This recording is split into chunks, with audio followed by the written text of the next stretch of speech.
patriotas, boa noite. Trazendo mais uma notícia para vocês aqui, patriotas. Antes de tudo, um forte abraço, se inscreva no canal aí. Se inscrevam e dê um like aí para ajudar o canal. Notícia aqui é bombástica. A notícia que nas páginas da UOL, juntamente com a BBC, né? BBC Brasil. A matéria fala o seguinte. Essa matéria aqui, ela faz uma entrevista com um antropólogo, um professor, né, da Universidade Federal de São Carlos. O nome da fera aqui é Piero Leiner. Piero Leiner faz pesquisa com militares desde o começo dos anos 90. Durante esse período estabeleceu com integrantes das Forças Armadas uma relação clássica, como sendo de desconfiança mútua. Leiner ainda fala sobre o Leiner aqui. Apesar das dificuldades, ele conseguiu manter pesquisas que tratam principalmente da hierarquia nas organizações militares do Exército Brasileiro, como a Escola de Comando e Estado-Maior. O homem não é pouca coisa não, viu, patriotas? Em entrevista à BBC News Brasil, ele, o Piero, afirma que a atual escalada do conflito político não é acidental. Para Leiner, ela faz parte do projeto dos militares para o país e inclui Bolsonaro em um papel bem específico: funcionar como uma espécie de para-raios sem fio terra. Ele causa explosão para possibilitar a ação reparadora dos bombeiros, diz o antropólogo, que está prestes a publicar um livro sobre guerras híbridas. Piero Leiner traça um panorama sobre a atuação dos militares no governo Bolsonaro e afirma que não é uma questão de se os militares aprovam ou não o governo. Eles são o governo. Cabe isso aqui, ó, o professor estudioso. E aqui segue a matéria, né, que nós já vamos ler. Antes de tudo, eu queria pedir mais uma vez, patriotas, se inscrevam no canal, compartilhem à vontade, faça comentários, se sintam em casa. O canal está começando agora e a gente agradece. Então vamos à entrevista. BBC pergunta ao professor: como os militares embarcaram no governo Bolsonaro? E Leiner, muito inteligente aqui, diz o seguinte, ó: a pergunta poderia ser invertida. Como Bolsonaro embarcou no governo dos militares? Vejo as matérias e entrevistas com alguns generais que já estavam na reserva e agora estão no núcleo do governo, dizendo que aderiram, entre aspas, à candidatura em cima da hora. Em 2018, e fico me perguntando, por que então os colegas deles que estavam na ativa começaram a campanha pró-Bolsonaro tão antes? Olha aí. Isso aqui é revelador, viu? Embora representasse um risco e até uma ilegalidade, isso era visível desde novembro de 2014, dias após segundo turno que reelegeu Dilma Rousseff. Bolsonaro foi à formatura dos cadetes na Academia Militar das Agulhas Negras e fez um discurso se lançando candidato em 2018. Saiu de lá aclamado como líder. Esse tipo de ato só é possível se houver autorização do comando da academia. E como Bolsonaro repetiu a visita em 2015, 16, 17 e 2018, posso afirmar que ele contou com o conhecimento do comandante do Exército e com o descaso dos ministros da Defesa e dos presidentes da República. Deixar a política entrar nos quartéis dessa maneira compromete o Estado como um todo. Por um lado, os civis não deram a menor bola para esses eventos, pois não conseguiram pensar o papel da instituição militar no país. De outro, os militares sabem muito bem o que significa um político entrar numa instalação militar e fazer campanha, lobby, articulação, etc. Bolsonaro fez tudo isso sozinho? Não. Foi o topo da cadeia de comando que ligou a ignição para um projeto político de pelo menos 4 anos. E aí a BBC segue fazendo outra pergunta. Em linhas gerais, qual é o projeto das Forças Armadas para o país? E Leime trata-se de um projeto de refundação do Estado, fazendo um paralelo com sistemas de informática. Pense na ideia de reiniciar o sistema como um reboot em modo de segurança, ou seja, quando o administrador tem total controle sobre o que roda e o que não roda naquele sistema. Para isso, ele aciona ferramentas. As principais sempre foram, e tudo indica que continuarão a ser, o poder judiciário e o aparato policial. Entram aí também órgãos de controle e fiscalização e aparelhos ideológicos que mobilizam setores estratégicos da sociedade. Os militares têm um jargão próprio para nomear essa interação. É a ideia de sinergia. O ex-comandante Vilas Boas, por exemplo, falava da sinergia entre Exército e TRF-4, Tribunal Regional Federal da 4ª Região, responsável pelo julgamento dos processos da Lava Jato em segunda instância. Essa sinergia está presente no STF, Supremo Tribunal Federal, com assessores militares que aparecem por lá, como os generais Fernando Azevedo, atual ministro da Defesa, e Ajax Porto Pinheiro, assessor da presidência do STF. Mas também existe em lugares menos visíveis, como na Escola Superior de Guerra, na concessão de medalhas e homenagens, no Gabinete de Segurança Institucional da Presidência da República e em redes de parentesco. Toda essa maquinária permaneceu mais ou menos latente depois do regime militar, mas voltou a rodar seus protocolos em meados dos anos 2000. Galvanizou cada vez mais os militares, com capturas ideológicas nas fileiras das Forças Armadas, por volta de 2010, 2011, mas tudo de forma sutil. A BBC continua e faz mais uma pergunta. Se os militares estão tão presentes no governo, por que aceitam que Jair Bolsonaro dê declarações vistas como estapafúrdias a respeito da pandemia de Covid-19 e entra em rota de colisão com os poderes judiciário, legislativo e com governadores e prefeitos, em vez de buscar ações que promovam a união nacional para combater a doença?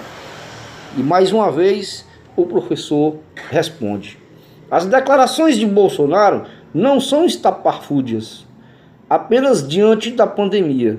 São diante de tudo. Seu papel é funcionar como uma espécie de para-raios sem fio terra. Ele causa a explosão para possibilitar a ação reparatória dos bombeiros. Esse foi o modelo escolhido e foi escolhido justamente por ser assim. Bolsonaro atrai o caos para si, enquanto a solução da ordem emerge das instituições que estão funcionando. Dentre elas, a que se considera mais funcional e que fez um trabalho de convencimento da opinião pública para parecer assim, é a instituição militar. Então, não é o que os militares aceitam, o que o presidente diz ou faz. De um lado, eles colocam que não podem fazer nada, pois o jogo democrático não permite que eles intervenham. De outro, eles não só aceitam como operam, essas manifestações e saem lucrando, reafirmando sua vocação democrática. A partir daí, outros poderes começam a reagir, invadindo atribuições. E o que começa a aparecer? A ideia de que são os outros poderes que passam dos limites da democracia. E isso, de fato, ocorre, pois replicar todos os mecanismos da sinergia que foram estabelecidos no passado.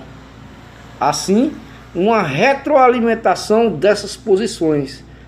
As Forças Armadas jogam nas duas pontas, no vitimismo bolsonarista e na tolerância e respeito ao jogo institucional, reafirmando sistematicamente estarem longe do golpismo. Como essa sempre foi uma operação baseada em contradições, justamente o que não se busca é a união nacional. Pelo menos até a hora em que tudo ficar tão insuportável, desorganizado e caótico, que o único jeito será apelar para que eles deem um jeito nessa situação. Então, companheiros, eu não vou ler tudo, né, por causa de direitos autorais, mas vou deixar o link aqui da matéria na descrição. E a minha opinião é o seguinte: esse professor aqui, ele está fundamentando uma história que faz sentido. Porque se a gente analisar bem, ô patriotas, todo esse desenrolar, toda essa fundamentação que ele fez aí, é o que realmente está acontecendo no momento, né? O Bolsonaro tentando governar, a interferência do STF, a interferência do Legislativo, as Forças Armadas não podem agir porque são instituições não políticas, né? Os que estão dentro não opinam, os que estão fora opinam, mas não podem agir. E aí o Bolsonaro não quer demonstrar para a sociedade que quer dar um golpe, senão ele já tinha acionado o artigo 142. E aí é preciso que se aconteça o caos, e hoje está acontecendo, né? Hoje tem essa guerra aí, antifas e patriotas, o caos, as pessoas passando necessidade em suas casas, a pandemia, os governadores fazendo um jogo contra o governo federal, todos contra o governo federal, né? O governo federal já vai completar 2 anos e não governou ainda. Então tudo isso foi programado, projetado a um longo prazo, porque na época da Dilma Rousseff, os caras, né, os militares, estrategicamente já visavam no futuro, num projeto de 4 anos, eleger o seu presidente. E foi tudo o que aconteceu. E depois deles analisarem, né, desde 1985, quando houve a redemocratização, eles viram que as coisas não andaram bem, né? Porque houve aí um desvio de condutas, houve aí uma corrupção generalizada, e aí os caras não podem chegar assim, entrar de uma vez e que seria um golpe, aí entraria a ONU, entraria Tribunal de Haia, entraria tudo, e o povo fica naquele... fica ofegante, que as coisas não acontecem, o governo travado. Mas aí o projeto, rapaz, o militar é estrategista. O militar, ele dificilmente vai falhar. Todos os projetos que eles visaram, eles estão concretizando. Então agora é só uma questão de tempo. Essa fundamentação do professor, ela é uma declaração de que a intervenção está batendo as portas. E é só uma questão de tempo agora. Agora não é a gente dizer vai acontecer ou não vai acontecer. A questão agora é a gente dizer quando vai acontecer. Porque pelo cenário que o professor apresenta, com essa interferência do Poder Judiciário, esse cerceamento dos direitos fundamentais individuais, tudo leva a crer que haverá de ter uma intervenção o mais rápido possível. Está caminhando e falta poucos detalhes. Está tudo confirmado de acordo com a fundamentação do professor Leinê e de acordo com a sua experiência para com os militares e o seu projeto, que vem fazendo sentido desde 2000, né?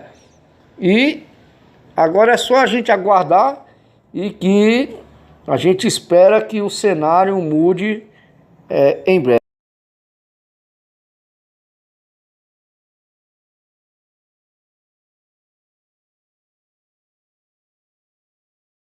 Cadetes, eu cheguei aqui em 74, nesse mesmo local. Em 2014, aqui tem um vídeo onde me dirigi para aspirantes, nossos colegas, e falei que 4 anos depois seria presidente da República. Lógico, muita gente não acreditou, mas o que eu posso dar de exemplo para vocês: essa escola aqui é uma vida para todos nós. Aqui você passa momentos de alegrias, de sofrimento, mas como sempre, a lição é a melhor possível. Vocês aqui têm como superar o obstáculo. E eu falei também em 2014.